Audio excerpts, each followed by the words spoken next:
نے کہا ہے کہ عمران خان صاحب اگلا الیکشن جب ہوگا تب تک نہ صرف نیب کی وجہ سے جیل میں ہوں گے بلکہ نااہل ہو چکے ہوں گے۔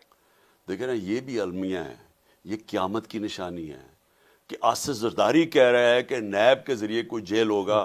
ہاں، وہ آدمی جو دنیا کے اندر یعنی کرپشن کا ایکسپرٹ مانا جاتا ہے، دنیا میں اس کی کتابیں لکھی ہوئی اس کی چوری کے اوپر، جو وہ برطانیہ کا اخبار لکھتا ہے کہ جی جو بھی برطانیہ کا اس سے ہاتھ نہ ملا دینا، آپ کی انگلیاں شاید غائب ہو جائیں، یہ ان کے اخبار کے اندر زرداری پہ ہے۔ مسٹر 10% بی بی سی کی چوری کی فلم نواز اور اس پہ بنی ہوئی ہیں کرپشن کی، وہ کہہ رہا ہے کہ عمران خان جیل میں چلا جائے گا، نااہل ہو جائے گا۔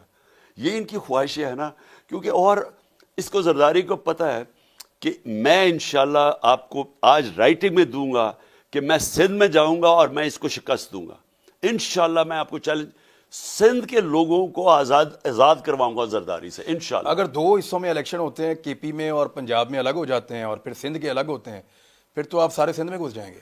میں تو اللہ سے دعا کر رہا ہوں کہ یہ ہم نے ان کو جو موقع دیے ہے، اگر انہوں نے نہ لیا تو میں تو دعا کر رہا ہوں کہ اللہ مجھے ذرا سندھ میں ایک دفعہ موقع دے دے پھرنے کا، کیونکہ اب تک ہم پھنسے رہے نا، مجھے پوری طرح کیمپین کرنے کا ٹائم نہیں ملا۔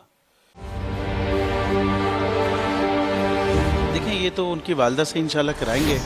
ابھی جو ملکی صورتحال ہے وہ آپ کے سامنے ہے۔ حقیقی صحافت کا ارشد شریف ایک، میں سمجھتا ہوں بہت بڑا حقیقی صحافت کا لمبردار تھا، اور حق سے 1 انچ نہیں ہٹا، بلکہ جان دینی پڑی تو جان دے دی اس نے۔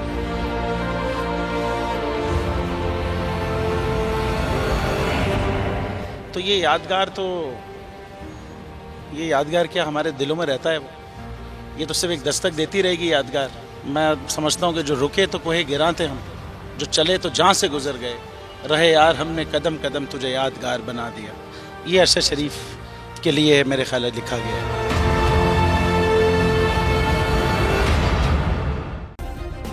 سبسکرائب کریں اور بیل دبائیں تاکہ کوئی خبر رہ نہ جائے۔